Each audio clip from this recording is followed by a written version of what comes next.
The message arrived on Tuesday morning and everyone on Earth heard it at the same time. Admiral Jake Morrison stood in the command center, watching the alien appear on every screen in the building. The creature had 4 arms and skin that glowed with strange colors. It spoke in a language nobody understood, but somehow the words made sense in everyone's mind. The aliens called themselves the Zarketh Imperium, and they had been watching Earth for 1 full year. They studied human weapons and human ships and human technology. The alien leader said humanity was primitive and weak. The Zarketh gave Earth 72 hours to surrender everything. All weapons, all ships, all military bases had to be handed over. If humans refused, the alien fleet would destroy every city on the planet. Commander Lisa Hayes sat at her computer station and studied the alien message. She had been expecting something like this for months. The first alien scout ship appeared near Jupiter 6 months ago, and Earth's governments knew more would come. What the aliens did not know was that humans had been preparing for this moment since the 1950s. Secret projects had been running for decades, and not all of them were peaceful. Captain Danny Foster commanded a ship called the Defiance, and it floated in space above Earth. His ship looked like a piece of broken satellite to anyone scanning it. The alien sensors swept past the Defiance many times and saw nothing dangerous. That was exactly what Danny wanted them to see. His ship was powered down and hiding among the orbital debris. President Helen Carter stood in the White House and watched the alien message with her military advisors. General Paul Davis showed her data from observation posts all over the solar system. The Zarketh fleet had 47 massive warships. Each ship was 3 times bigger than the largest space station humans ever built. By any normal calculation, humanity could not win this fight. Then the president smiled and everyone in the room noticed it. Dr. Chris Bennett ran a secret research facility deep underground in Nevada. He sent one short message to the president after the aliens finished talking. The message said all weapons were ready and waiting for orders. The countdown started and Earth had 72 hours to decide its fate. The Zarketh expected humans to panic and beg for mercy. Instead, Earth's leaders made a simple announcement. They would give their answer in exactly 72 hours. Until then, there would be no talking and no negotiating. The aliens could wait. Lieutenant Sarah Blake worked in orbit and she activated a special communication system. This system used quantum technology that connected every human military base from Earth to Neptune. The Zarketh saw humans as scattered and disorganized. They did not see the careful network that had been built over many years. Hidden bases on Mars, mining stations in the asteroid belt, and research posts near the outer planets all connected together. Commander Ryan Phillips ran a base on the moon and he checked his weapons one more time. Beneath the gray dust of the lunar surface, humans had built railguns that could fire metal rods at incredible speeds. The Zarketh would never detect these weapons because they were too simple. The aliens expected lasers and plasma cannons, not simple metal moving very fast. Admiral Morrison called a meeting with Earth's top military commanders. Major Kate Sullivan presented new intelligence about the aliens. The Zarketh had conquered 47 different alien species in the past 1,000 years. Not one species had fought back successfully. The Zarketh used the same plan every time. They arrived with overwhelming force, gave an ultimatum, and occupied the planet. The formula always worked because the Zarketh had the best shields and the best energy weapons in the galaxy. But shields and energy weapons were designed to stop certain kinds of attacks. The Zarketh never imagined anyone would use primitive kinetic weapons. They thought such simple technology was useless against advanced defenses. That assumption would cost them dearly. Jake Morrison studied the alien fleet formation on his tactical display. The Zarketh ships arranged themselves in a perfect sphere around Earth. It was a textbook intimidation pattern meant to show overwhelming power. But textbook also meant predictable. Lisa Hayes began calculating firing solutions for every weapon platform near Earth. The computers ran thousands of simulations and found the weak points in the alien formation. On Mars, Colonel Jack Turner prepared a different kind of surprise. The human colony on Mars looked peaceful and small. What the aliens did not see were the stealth drones built into the colony's structure. 57 small drones waited for the signal to launch. Each drone carried a payload designed specifically to hurt the Zarketh where they were vulnerable. Agent Nicole Grant worked undercover with the alien diplomatic team. She pretended to be a human representative eager to negotiate peace. While she smiled and talked with the aliens, she was actually studying their technology and uploading viruses into their computer systems. The Zarketh were so confident in their superiority that they never checked for infiltration. They believed humans were too primitive to threaten their networks. President Carter spoke to the world one last time before the deadline. Her speech was short and simple. Humanity would not surrender. Humanity would not bow. And humanity had a message for the Galactic Command. Earth was not defenseless, just patient. The 72 hours passed slowly. Around the world, people went about their lives, but everyone felt the tension. Children asked their parents what would happen, and parents did not have easy answers. Some people prayed, some people prepared for the worst, and some people trusted that their leaders had a plan. When the deadline arrived, Admiral Jake Morrison opened a communication channel to the alien flagship. The Zarketh commander appeared on the screen, its forearms spread wide and its skin glowing with angry red colors. The alien's voice came through cold and emotionless. "Your time is over," it said. "Surrender now or die." Admiral Morrison smiled the same smile that President Carter had shown 3 days earlier. He spoke calmly and clearly. "We have a different proposal," he said. "You leave our solar system within 1 hour, or we show you why humanity does not belong to your empire." The alien commander's skin flashed brighter red. "You dare to threaten us," it said. "You have no weapons that can harm our shields. Your primitive technology is useless against our advanced defenses. You are insects threatening a giant." That was when Commander Ryan Phillips on the moon fired the railguns and everything changed forever. The tungsten rods left the lunar railguns at 12% of light speed. Each rod was simple metal shaped into a cylinder, but moving at such incredible velocity that it carried more destructive power than any chemical explosive. The Zarketh flagship had shields designed to stop energy weapons and slow missiles. The shields were perfect against lasers and plasma cannons. They were useless against simple metal moving faster than anything the aliens thought possible. 3 rods struck the flagship in less than 8 seconds. The first rod punched through the shield like it was not even there. The kinetic energy released was equal to a small nuclear explosion. The flagship's hull breached in multiple places and atmosphere vented into space. The mighty alien warship that had threatened to destroy Earth began spinning slowly as it fell toward the planet below. The rest of the Zarketh fleet broke formation immediately. Confusion spread through the alien commanders as they tried to understand what just happened. Their sensors had not detected any missile launch or energy weapon discharge. One moment their flagship was intact and the next moment it was crippled and falling. The aliens scrambled to respond, but they did not know what they were responding to. Captain Danny Foster saw his moment and took it. The Defiance dropped its stealth coating and powered up its reactor. For the first time, the Zarketh detected something unusual in Earth's orbit. The energy signature did not match any human technology they had observed. That was because the Defiance was not built with purely human technology anymore. 5 years ago, a robotic probe returned from deep space, carrying pieces of an ancient alien spacecraft. The ship had been dead for thousands of years, but the technology inside was not beyond human understanding. Dr. Chris Bennett and his team spent 5 years studying those fragments, learning how they worked and building new weapons based on ancient principles. The Defiance was the first ship to use that hybrid technology. Lieutenant Brian Shaw served as tactical officer on the Defiance, and his console lit up with targeting data. 6 Zarketh cruisers were moving to intercept. Captain Foster gave the order to fire, and Brian pressed the button without hesitation. The Defiance's main weapon did not shoot lasers or plasma bolts. It fired focused gravitational waves that could crush metal and destroy ship structures from the inside out. The 6 alien cruisers imploded simultaneously. Their crews died instantly as the ships collapsed into twisted wreckage. The Zarketh fleet had never encountered a weapon like this, and they had no defense against it. On Mars, Colonel Jack Turner watched the battle through his monitors and gave the signal his team had been waiting for. The stealth drones launched from hidden bays built into the colony structure. 57 small drones, each no bigger than a refrigerator, accelerated toward the Zarketh fleet. The aliens finally detected the drones but dismissed them as too small to be threatening. That was another mistake. The drones did not carry explosives. Each one carried a quantum interference device designed to disrupt alien computer systems. When the drones reached their targets, they attached to the hull and began broadcasting. Within minutes, 12 Zarketh ships went completely dark. Their power systems shut down, their weapons stopped working, and their crews floated helplessly in disabled vessels. Dr. Chris Bennett activated the third surprise from his underground facility.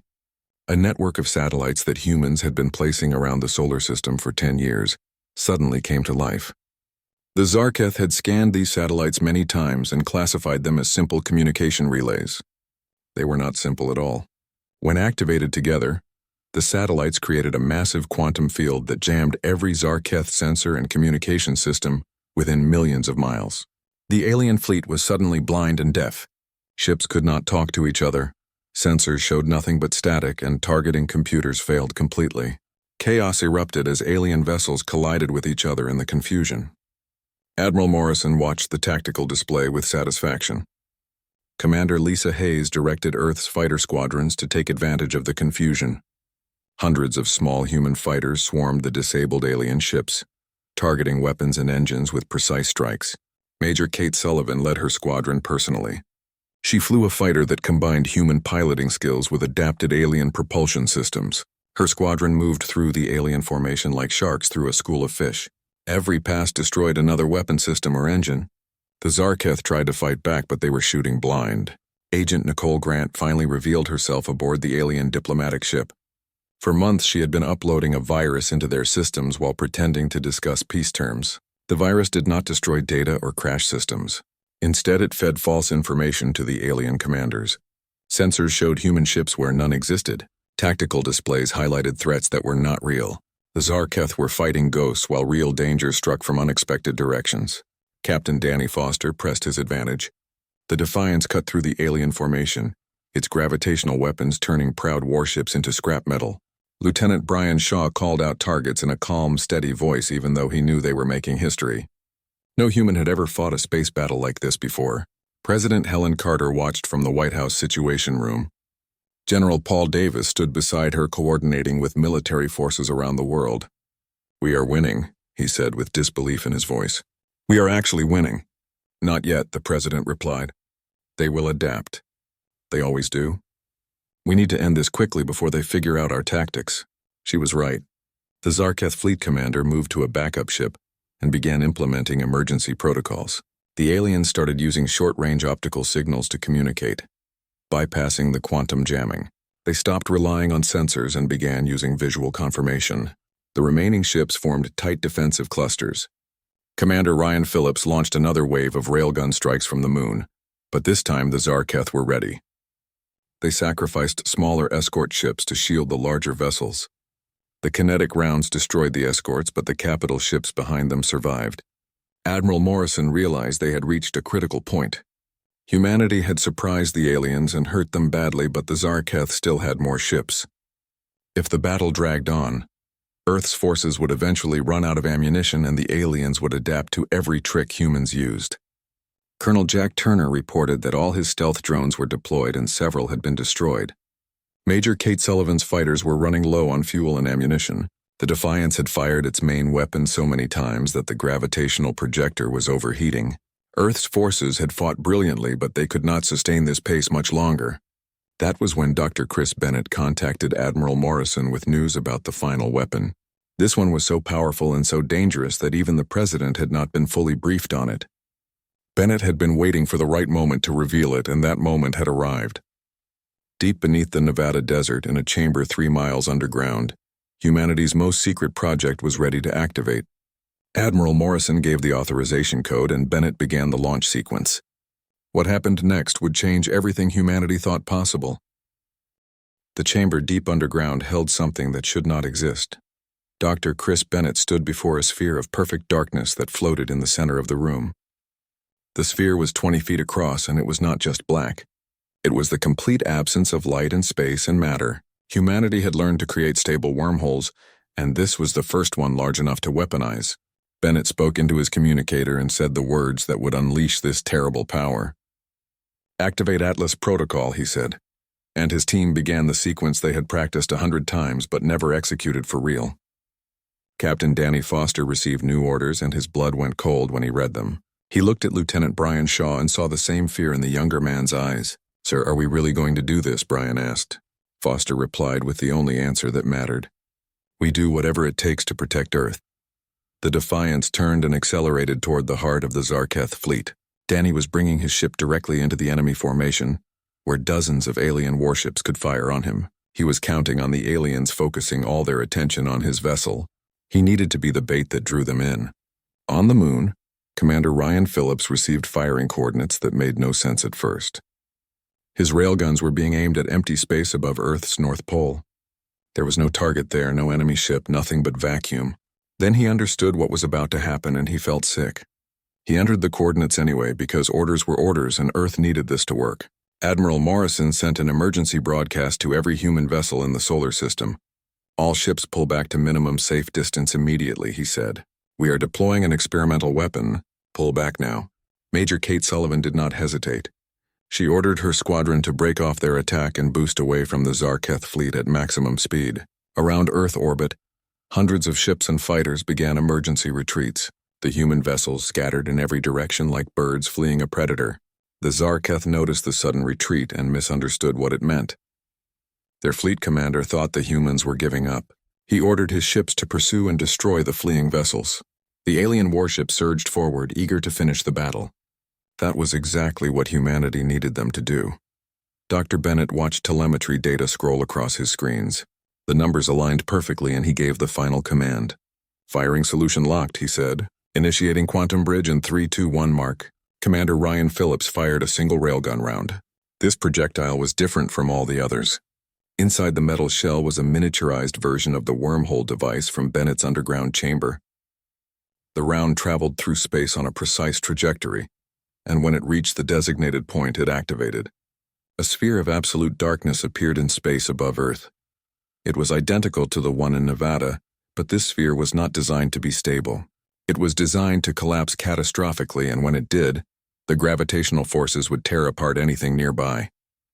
The Zarketh flagship cluster was heading directly toward the collapsing wormhole. Captain Foster pulled the Defiance away at maximum thrust. His ship's hull groaned and creaked under the stress. On his tactical display, he watched the sphere begin to shrink. As it collapsed, its gravitational pull increased exponentially. Space itself bent around the shrinking point. The Zarketh tried to escape, but momentum and physics worked against them. Their ships had been accelerating toward that point, and now they could not turn fast enough. One by one, the massive alien vessels were pulled toward the collapse point. The flagship went first, then 3 cruisers, then 2 carriers. The gravitational forces crushed the ships like tin cans. Metal screamed and hulls buckled. Atmosphere vented and power cores exploded. When the wormhole finally collapsed completely, 1/3 of the Zarketh invasion fleet was simply gone. 16 ships and thousands of alien crew members ceased to exist. All that remained was a slight distortion in spacetime that sensors could barely detect. The surviving Zarketh ships stopped moving. Every vessel in the alien fleet froze as if paralyzed. For several long seconds there was complete silence across all communication channels. Then the Zarketh fleet commander broadcast on every frequency. His voice no longer carried arrogance or certainty. "What are you?" he asked. And the question sounded like it came from a place of genuine fear. Admiral Morrison responded, and his voice was hard as steel. "We are humanity," he said. "We are the species you tried to enslave. We have been preparing for this moment since we first looked up at the stars and wondered if we were alone in the universe." Commander Lisa Hayes transmitted a data package to the alien fleet. The package contained records of every technological advancement humans had made in 50 years. Weapon systems, defensive platforms, adapted alien technology, and things the Zarketh had never imagined possible. The message was clear. This is just the beginning of what we can do. President Helen Carter opened a direct communication channel to the surviving alien commanders. "You will leave our solar system," she said. "You will return to your empire and tell them that Earth is forbidden territory. If any Zarketh ship enters our space again, we will consider it an act of war and respond accordingly." General Paul Davis added his own warning. "And if you think you can return with a bigger fleet, remember that we will have more time to prepare. Ask yourselves what we will have invented by then. Ask yourselves if it is worth the risk." The Zarketh fleet began to withdraw. It was not an orderly military retreat. It was a panicked flight. Ships fled in every direction, desperate to escape from the species that had just demonstrated capabilities beyond anything the Empire had encountered. Vessels collided with each other in their haste to reach safe jump distance. Some ships abandoned damaged vessels. The proud Imperial fleet scattered like leaves in a storm. Agent Nicole Grant stood on the bridge of the diplomatic ship as it turned to flee. She faced the Zarketh ambassador and allowed herself a small smile. "When you tell your empire about us," she said, "make sure they understand one thing. We did not want this fight, but we were ready for it. And we will always be ready." The last Zarketh vessel activated its faster-than-light drive and vanished from Earth sensors. The solar system was quiet again. Debris from destroyed ships floated in orbit, silent testament to the battle that had just occurred. Commander Ryan Phillips sat at his console on the moon and let out a long breath. Around him, his crew began to cheer. They had done it. Humanity had faced an alien invasion fleet and won. The victory seemed impossible, but it was real. Admiral Morrison allowed himself a moment of relief before turning to the next challenge. The battle was over, but the war might just be beginning. Other alien species would hear about what happened here. Some would respect Earth's strength. Others might see it as a challenge. Humanity had announced itself to the galaxy in the most dramatic way possible, and there was no going back now. 3 weeks passed after the battle, and Earth slowly returned to something resembling normal life. Admiral Jake Morrison stood before the newly formed Unified Earth Council and presented recommendations for humanity's future. The council chamber was filled with representatives from every nation on the planet. The alien invasion had done something no human conflict ever achieved. It united everyone under a single purpose. "We got lucky," Morrison told the council. "The Zarketh underestimated us and we had weapons they did not expect. But we must understand that luck will not save us again. There are other species in the galaxy, and some will be smarter and more cautious than the Zarketh. We need to prepare for threats we cannot yet imagine." Dr. Chris Bennett presented a list of ongoing research projects. His team was extracting more secrets from the ancient alien technology every day.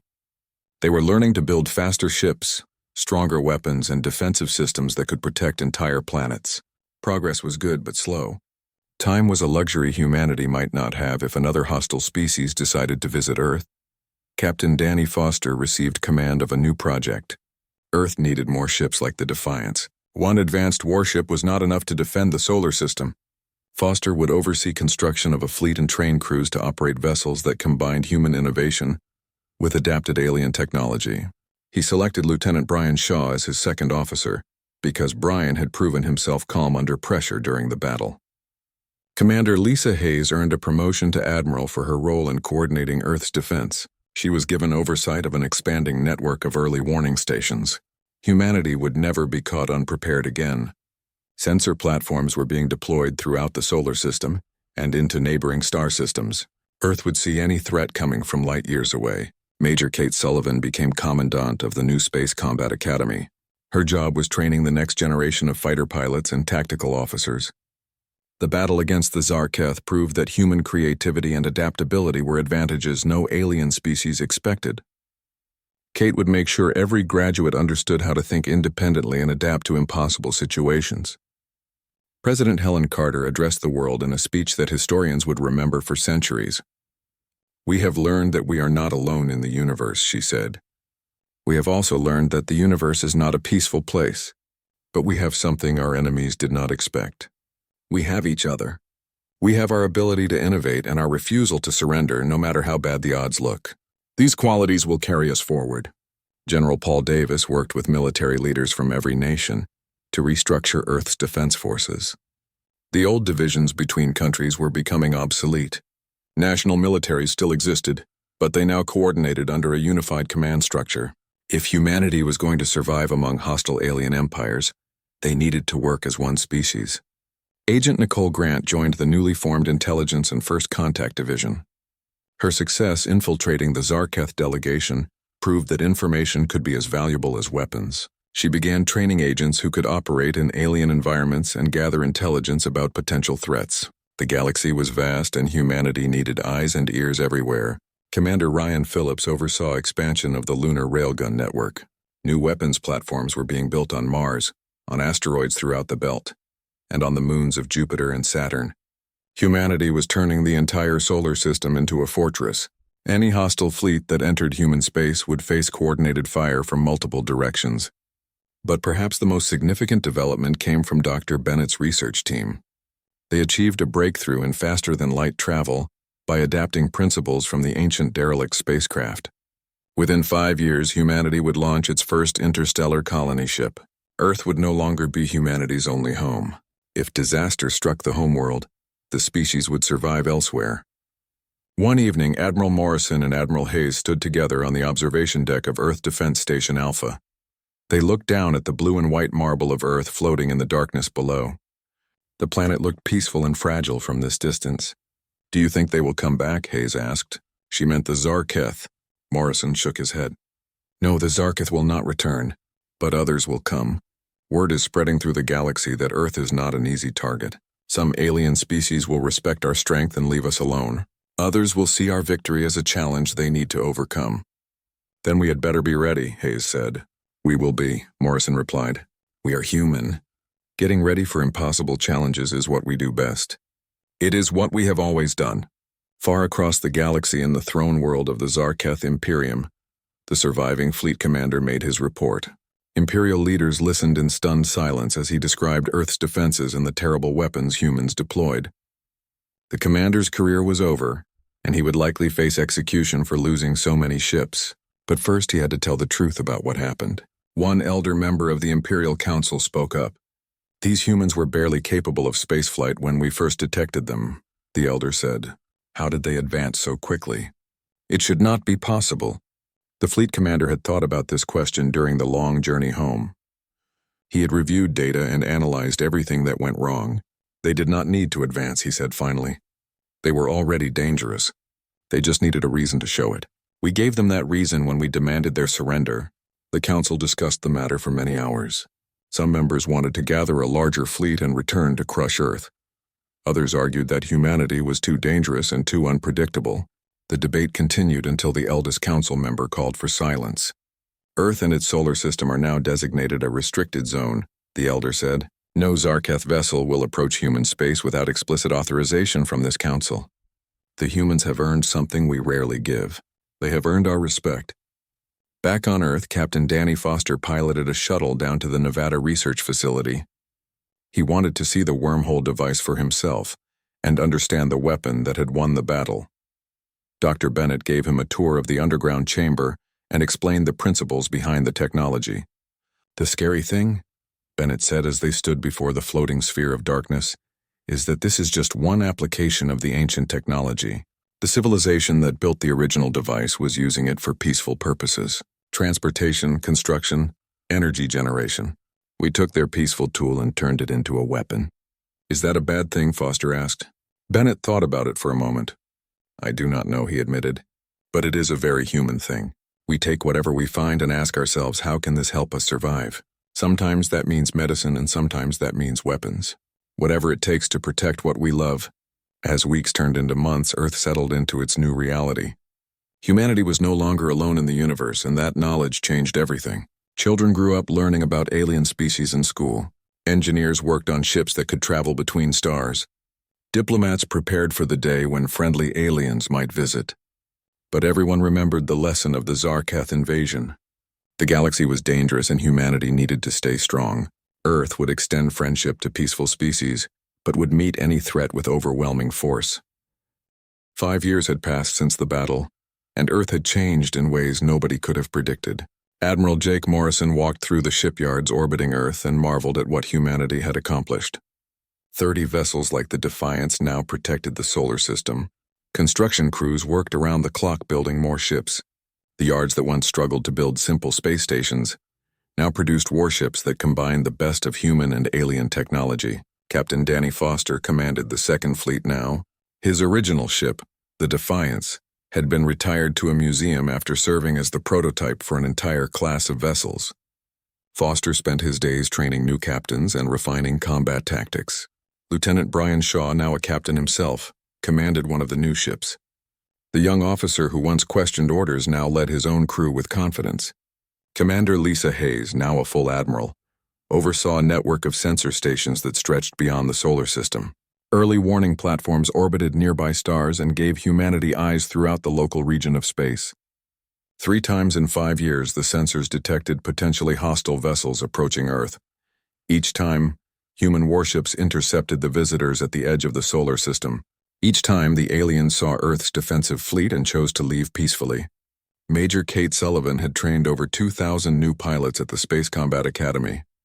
Her graduates served on ships throughout human space, and their training emphasized creativity and independent thinking. Sullivan taught them that technology alone would not win battles. The human mind was the greatest weapon in any conflict. President Helen Carter began her second term leading a transformed world government. The old national boundaries still existed, but they mattered less than they once did. Humanity thought of itself as one species now. Earth's resources went toward common goals. The military protected everyone. The research programs benefited everyone. Former enemies worked together because they understood that survival required unity. General Paul Davis commanded the unified Earth military and coordinated with forces throughout human space. Humanity had established permanent bases on Mars in the asteroid belt and on the moons of several outer planets. Each base was fortified and armed. Any hostile fleet entering the solar system would face coordinated resistance from multiple strongholds. Agent Nicole Grant led covert operations across a dozen star systems. Her agents gathered intelligence about alien empires and assessed potential threats. Grant had made contact with several alien species who were also wary of the Zarketh Imperium. Quiet alliances began to form between Earth and other worlds that valued independence. Commander Ryan Phillips, now a colonel, oversaw weapons development across all human military installations. The railguns that won the first battle had been improved and expanded. New weapon systems came online regularly. Some used adapted alien technology. Others relied on human innovation. Phillips often said that humanity's greatest strength was the ability to find new ways to solve old problems. Dr. Chris Bennett's research team had achieved the breakthrough everyone had been waiting for. The first interstellar colony ship, the Horizons, launched on a journey to a star system 12 light-years from Earth. The ship carried 10,000 colonists and everything needed to establish a self-sufficient settlement. If the colony succeeded, it would be the first of many. Humanity was spreading beyond Earth, and that meant the species could survive, even if the homeworld was destroyed. One evening, Admiral Morrison stood on the observation deck of the newest space station and watched the Horizons depart. The massive colony ship accelerated smoothly and vanished into the darkness. Admiral Hayes stood beside him, her expression thoughtful. 5 years ago we were fighting for our survival, she said. Now we are expanding to the stars. Everything has changed so quickly. Morrison nodded. But some things have not changed. There are still threats out there. The Zarketh Imperium is rebuilding its fleet and planning revenge. Other alien empires are watching us carefully. Some admire what we have accomplished. Others fear it. Fear might be useful, Hayes said. If they fear us, they will leave us alone. Maybe, Morrison replied. Or fear might drive them to attack before we become too strong. We cannot predict how aliens will react to us. We can only stay ready for anything. Across the galaxy, the Zarketh Imperium had indeed been watching Earth. Imperial intelligence gathered reports about human expansion and technological advancement. Some Zarketh leaders wanted immediate revenge. Others counseled patience and preparation. The debate continued, but everyone agreed on one point. Humanity was the most dangerous species the Imperium had ever encountered. In the throne chamber, the Imperial Council discussed the human problem. An elderly advisor stood and addressed the assembly. We have conquered 47 species in our long history, the advisor said. Each conquest followed the same pattern. We arrived with overwhelming force. We gave an ultimatum. The species surrendered or we destroyed them. This pattern worked for 1,000 years until we met the humans. Another council member spoke up angrily. The humans humiliated us. They destroyed a third of our fleet. We must respond with even greater force. The elderly advisor shook his head. That is exactly what they expect us to do. The humans are not like other species. They do not think like other species. They prepare for every possibility and they never stop innovating. If we attack them again, we need to be certain of victory. One more defeat would destroy the Imperium's reputation forever. The Council voted to designate Earth as a permanent threat. The Zarketh would not attack immediately, but they would prepare carefully. When they returned to human space, it would be with overwhelming force that left nothing to chance. Back on Earth, Dr. Bennett continued his work in the underground facility. His team had made contact with 3 other ancient derelicts, scattered throughout nearby space. Each ship yielded new technology and new insights. Humanity was learning at an incredible pace, building on foundations laid by civilizations that existed millions of years ago. Bennett sometimes wondered what those ancient aliens would think about humanity, using their peaceful technology for war, but he always came back to the same conclusion.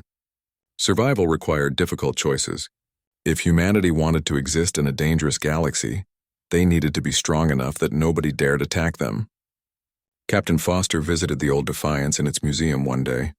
He walked through the corridors remembering the battle and the fear he felt. when he received orders to activate the wormhole weapon. The ship looked smaller than he remembered. 5 years of advancement had made the original Defiant seem almost primitive. A young pilot from the academy approached Foster and asked about the battle. The pilot wanted to know what it felt like to face impossible odds. Foster thought carefully before answering. It felt terrifying, he admitted. We did not know if our plan would work. We did not know if we would survive. But we had no choice except to try. That is what humans do. We face impossible situations and we find a way through. The young pilot nodded. I hope I can be that brave if I ever face a real battle. Foster smiled. You will be. All humans have that courage inside them. We just need the right situation to bring it out. President Carter gave her final speech before retiring from politics. She had led humanity through its greatest crisis and now she was ready to rest. Her words summarized everything Earth had learned in 5 years. We are not the strongest species in the galaxy, she said. We are not the most advanced, but we have something that makes us unique. We have the ability to face any challenge and adapt to any circumstance. The Zarketh thought we would surrender without a fight. They were wrong. Any alien species that makes the same mistake will learn the same lesson. Around the solar system, humans went about their lives with confidence they did not have 5 years ago. Children played in parks on Mars. Miners worked in the asteroid belt. Researchers studied alien artifacts. Farmers grew food in orbital stations. Life continued and humanity thrived. Admiral Morrison and Admiral Hayes met one final time before Morrison retired. They stood on the observation deck looking at Earth below. The planet was more than just humanity's birthplace now. It was the heart of an expanding interstellar civilization. Do you ever wonder what would have happened if we had surrendered? Hayes asked. Morrison shook his head. Surrender was never an option. Humans do not give up. We fight, we adapt, we survive. That is our nature and it always will be. The Galactic Command had ordered Earth to surrender 5 years ago. Humanity smiled and showed them why that would never happen. The lesson echoed across the galaxy and would not be forgotten for a very long time. Earth was no longer a primitive world to be conquered. It was a force to be reckoned with, a species that would fight for its freedom no matter the cost. And in the cold vastness of space, that made all the difference.